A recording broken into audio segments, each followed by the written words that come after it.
Estamos al aire, estamos con Mariusz Duda. Hello Mariusz, welcome to Radio Futuro in Chile. Hello, and I would love to say everything what's best to all Chilean fans. Good. Let me translate what you said for everybody could understand, okay? Amigos de Futuro, ya lo ven, estamos con Mariusz Duda, el vocalista, bajista, multiinstrumentista, el frontman de Riverside, que lo vimos hace poco en Chile en concierto, una presentación espectacular. Y vamos a estar hablando un poco de eso, del post-show, cómo lo sintieron ellos. Fue un show muy especial dentro de la gira y también él tiene novedades como solista. Está lanzando una colección de material en solitario, también vamos a hablar de eso, así que vamos por parte. Primero la experiencia en Chile.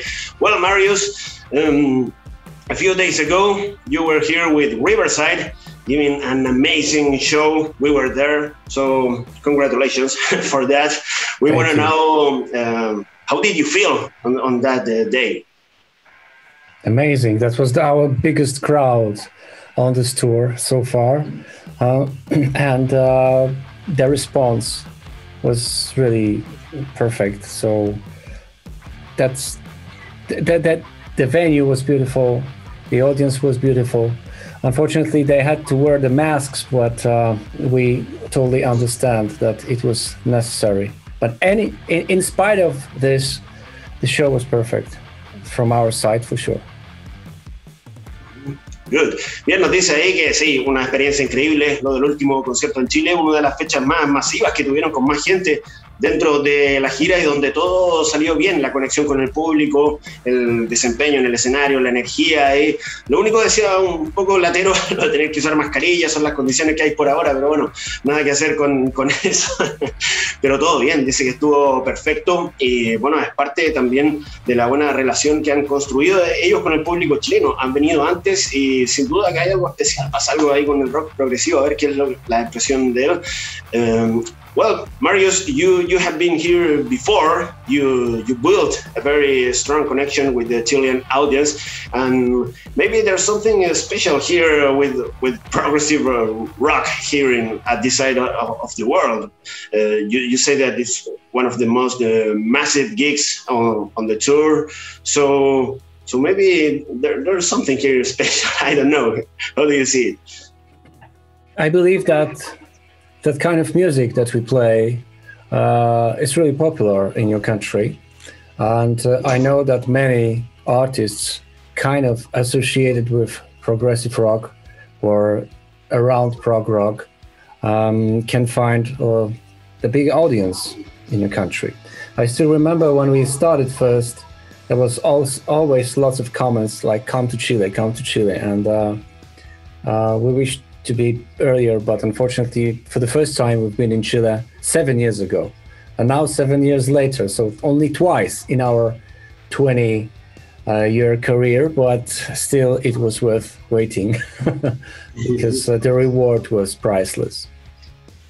Muy bien, sí, dice que probablemente acá por este lado del mundo sea muy popular, guardando las proporciones del término, lo que es el rock progresivo, que pega especialmente fuerte.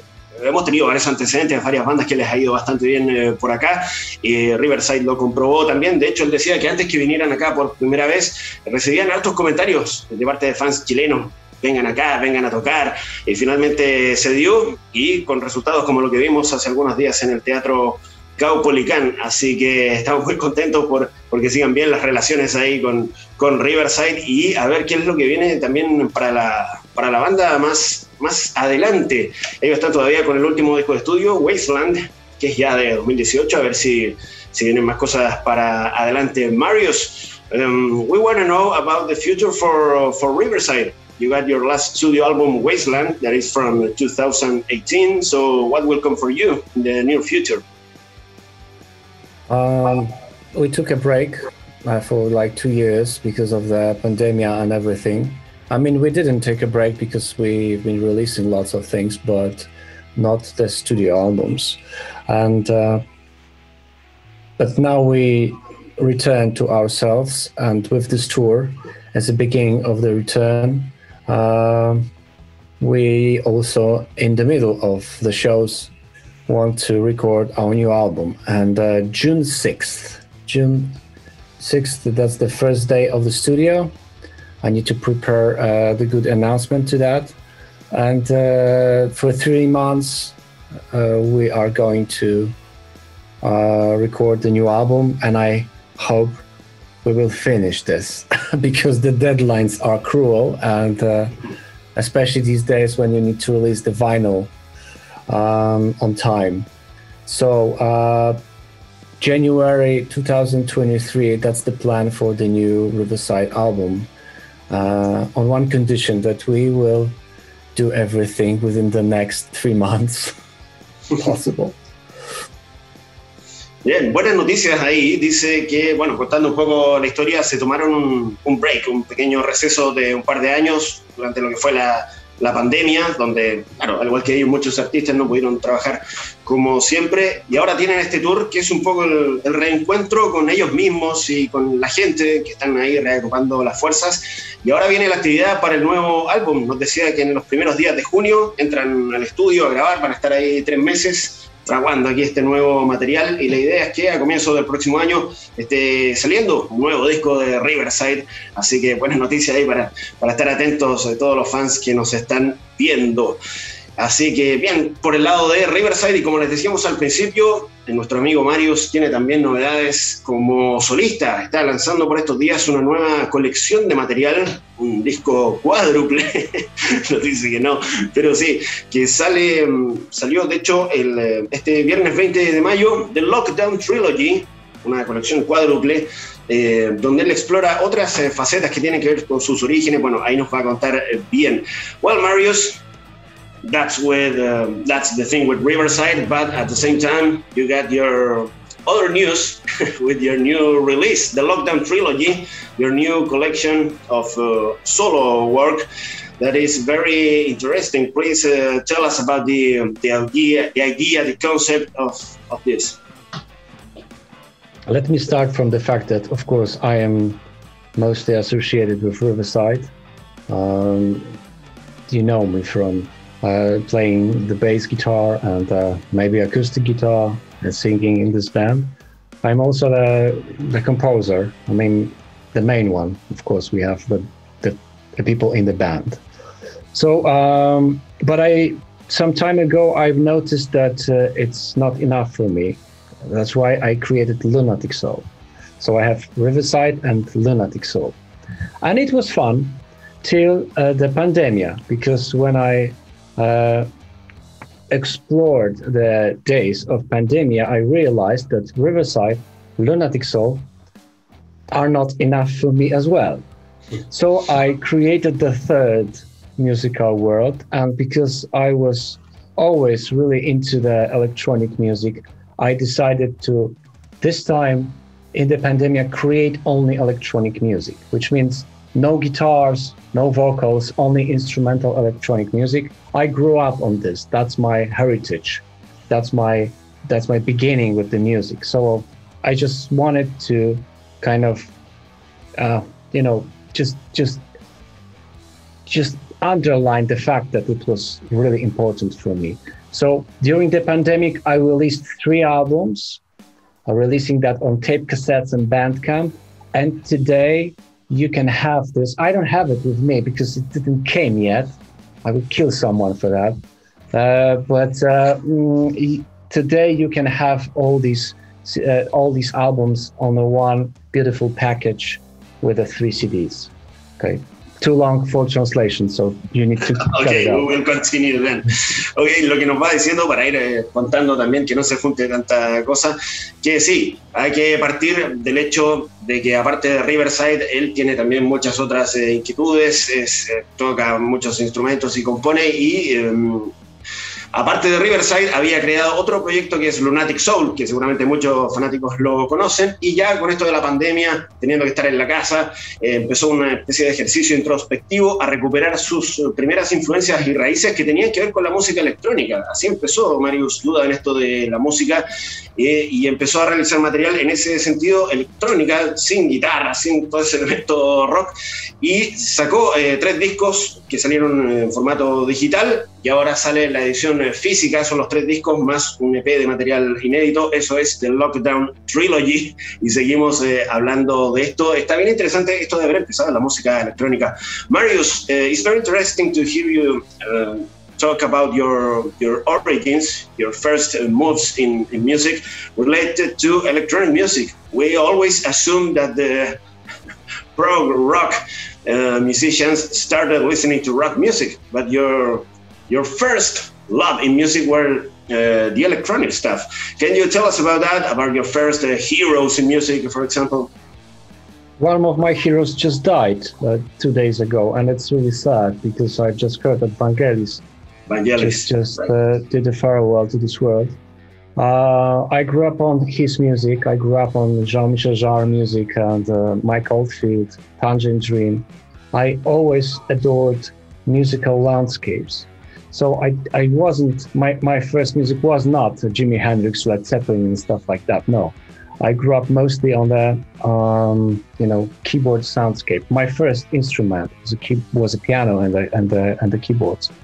But I remember that with the further years, I was searching for something new, and then I found rock music where keyboards were really important. So if you had this, Genesis in the Cage, solo in the Cage, I remember that I started to listen to Yes, of course, because of Rick Wakeman, Emerson, Lake and Palmer because of Keith Emerson. So everything that was connected with keyboards. But I always wanted to be a keyboard player. Actually, I wanted to be a drum player, but I kind of, ended up with playing the bass guitar. But Geddy Lee is also a keyboard player, so it was fine.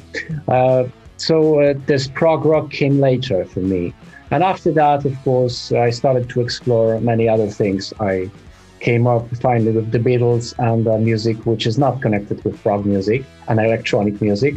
And now at the age of 40 plus, I have to say that I've listened to everything. So maybe that's why I really wanted to go back to my roots, like 30 years later, and just simply start over this musical work that I did by myself when I was a teenager, because I was recording this on a tape cassette. So that's why. But you had the whole story right now. Yeah, very interesting story because it's different to the typical road of many musicians. A ver, una historia interesante la que cuenta, dice que efectivamente él partió escuchando a los grandes héroes pioneros de la música electrónica, como Vangelis, que murió en esta última jornada. Dice que ese es su héroe musical, así que ya vamos a hablar un poco de cómo le afectó eso.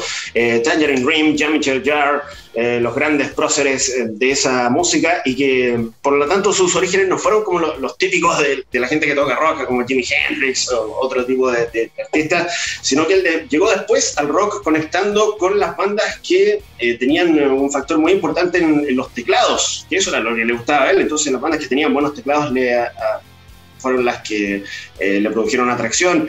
Genesis, Emerson, Lake and Palmer, Yes, por Rick Wakeman, en fin, ahí las nombraba, seguramente ya escucharon todos esos nombres, y ahí fue su conexión. Y que bueno, hoy en día ya escucha de todo, y ahí vino todo este ejercicio durante la pandemia de dar cabida a estos orígenes que a lo mejor no se conocían tanto, porque lo que conocemos más fuertemente es Riverside, pero está bueno también conocer también ese otro lado. Mencionábamos lo de Vangelis, su héroe musical, dice, a ver cómo le afectó.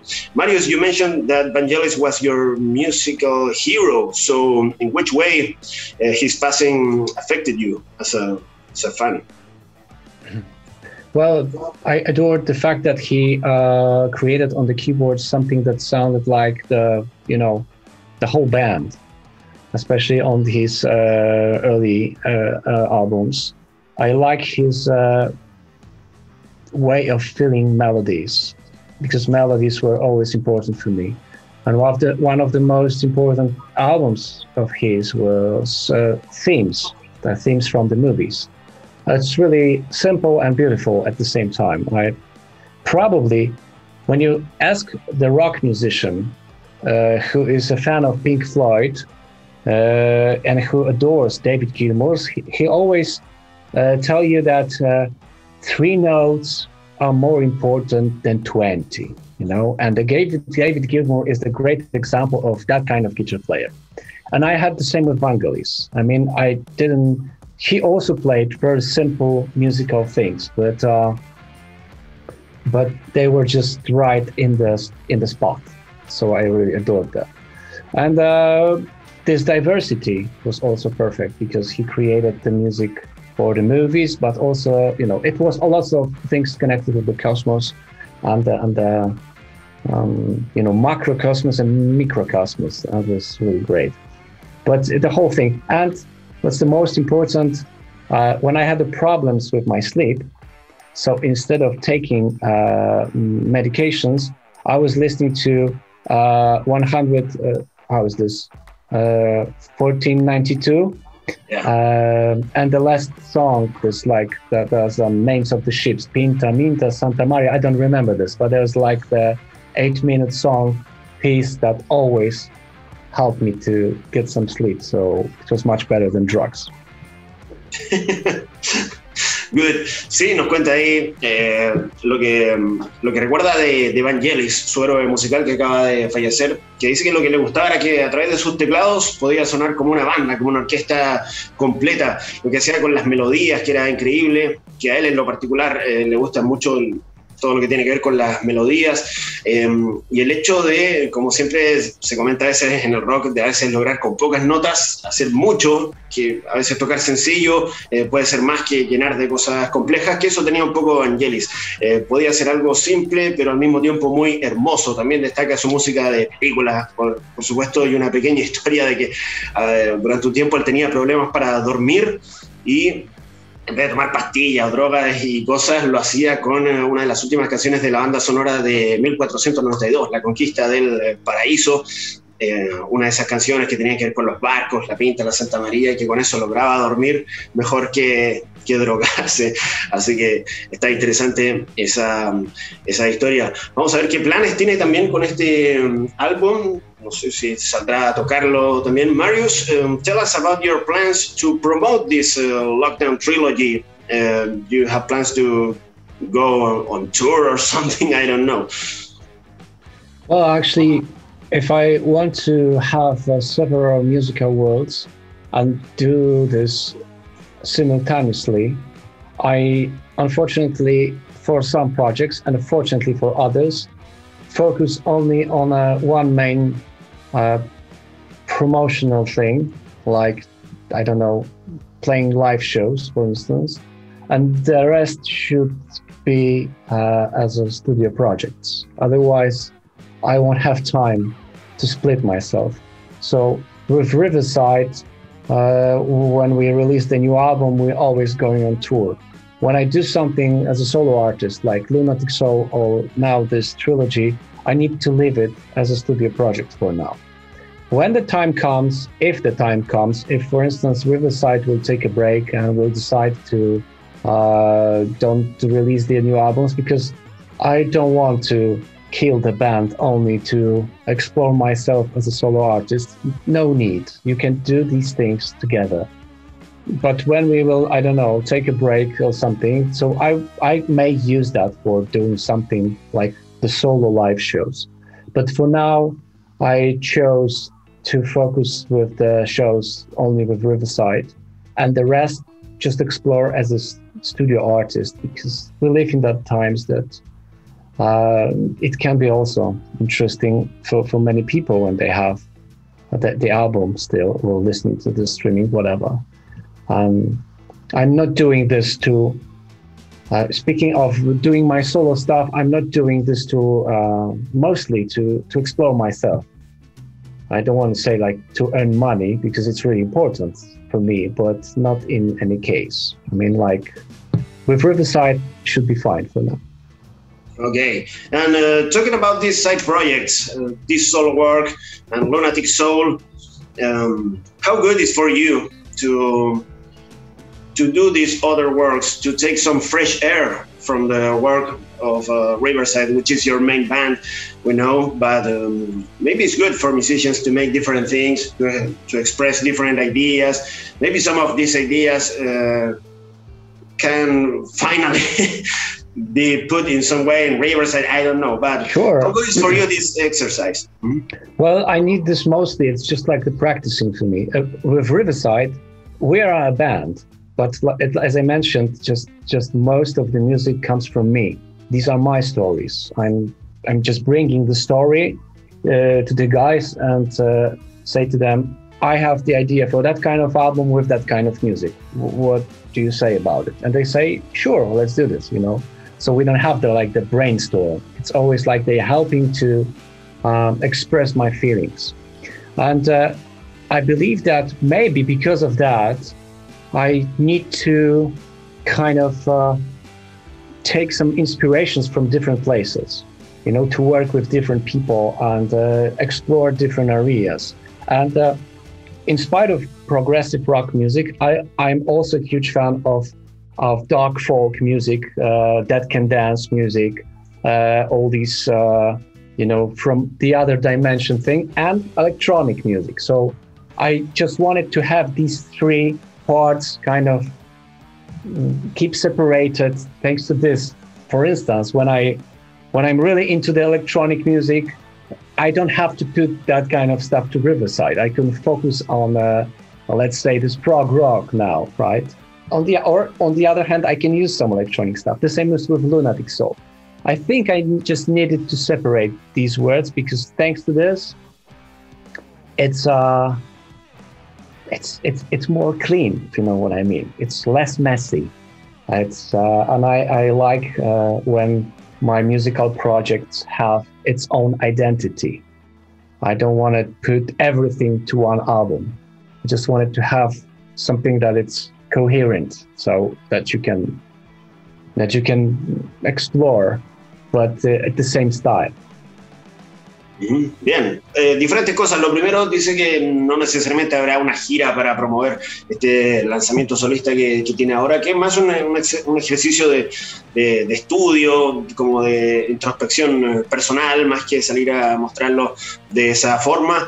Y después lo que conversábamos de cómo de qué tan bueno es para él tener estas cosas paralelas, este trabajo solista, lo de Lunatic Soul, de cómo se complementa finalmente con lo que hace con Riverside, y ahí nos comentaba que, bueno, Riverside es una banda donde todos participan, pero él compone la mayor parte de las canciones, también es una vía de expresión personal lo que hace en Riverside, y prefiere mantener un poco más parcelado. Lo que está haciendo acá en la electrónica es una cosa, lo de Riverside es otra, así que no es que se vayan a mezclar tanto también. Algo que quedó de lo que habíamos hablado recién de Vangelis y la muerte un poco de ciertos personajes. Mariusz, going back to what we were talking about Vangelis and the death of Vangelis, it's very sad when we know about the passing of our musical heroes.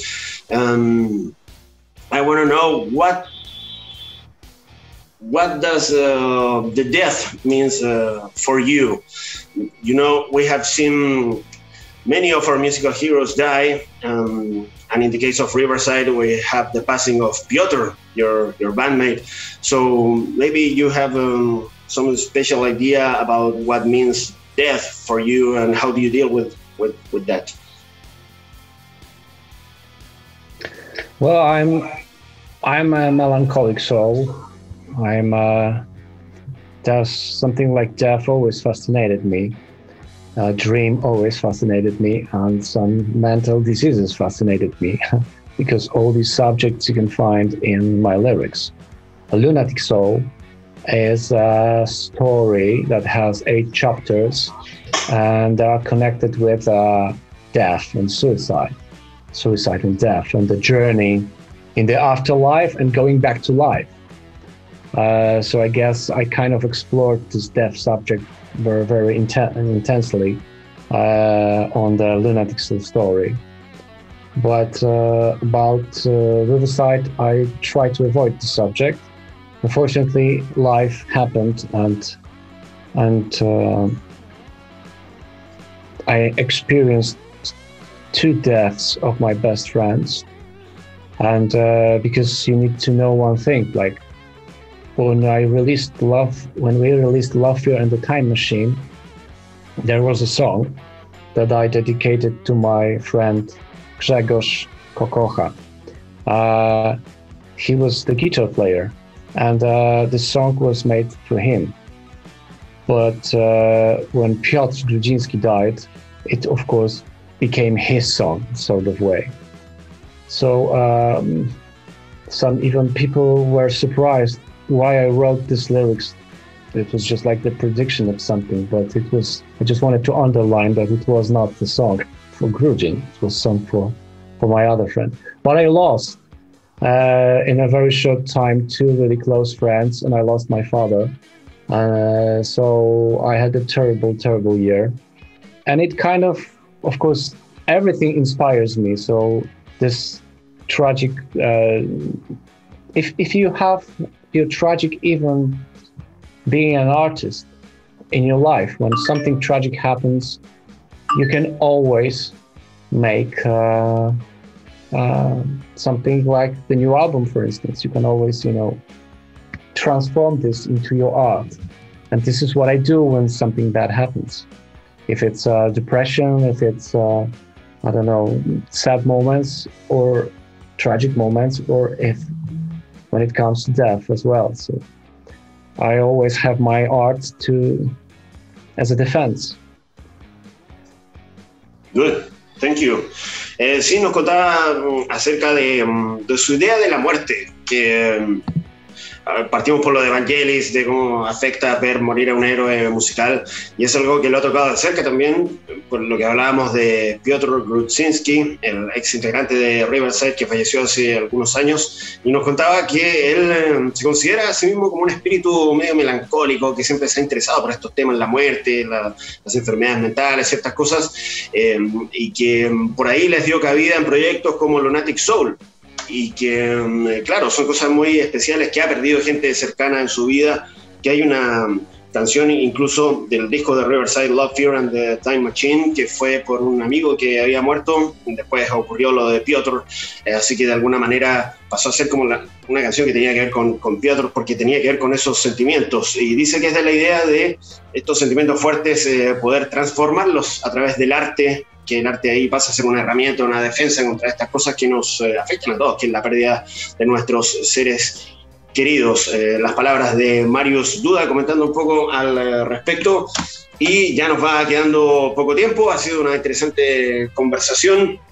Es muy bueno haber podido conversar con uno de los hombres fuertes de Riverside después de lo que fue la tremenda visita a nuestro país, y atentos con el material entonces que está sacando The Lockdown Trilogy. Consíganlo, es una edición hermosa y le vamos a ir agradeciendo. Well, Mariusz, our time is coming to an end, but it was a very interesting conversation. Thank you very much for your time. Thank you for the amazing show of Riverside on the other day, and we will keep an eye on your work. We will get the Lockdown Trilogy, and so we will keep in contact. Right? Thank you very much, and let me end this conversation with, again, my gratitude, thanks to all of people who attended to see us during the show in Teatro Cowboyka, right? Cowboyka.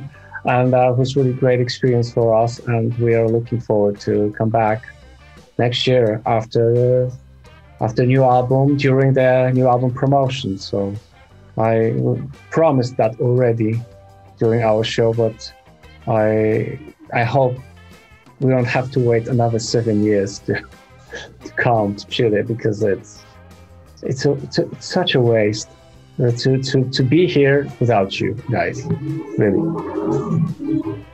Thank you.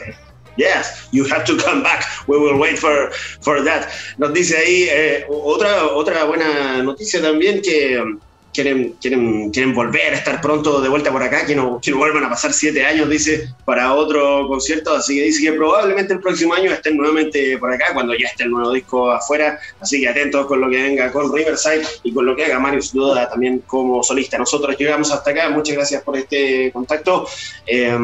Sigan ahí. Mariusz Duda también les agradeció a todos por todo el apoyo de siempre. Nos vemos hasta la próxima.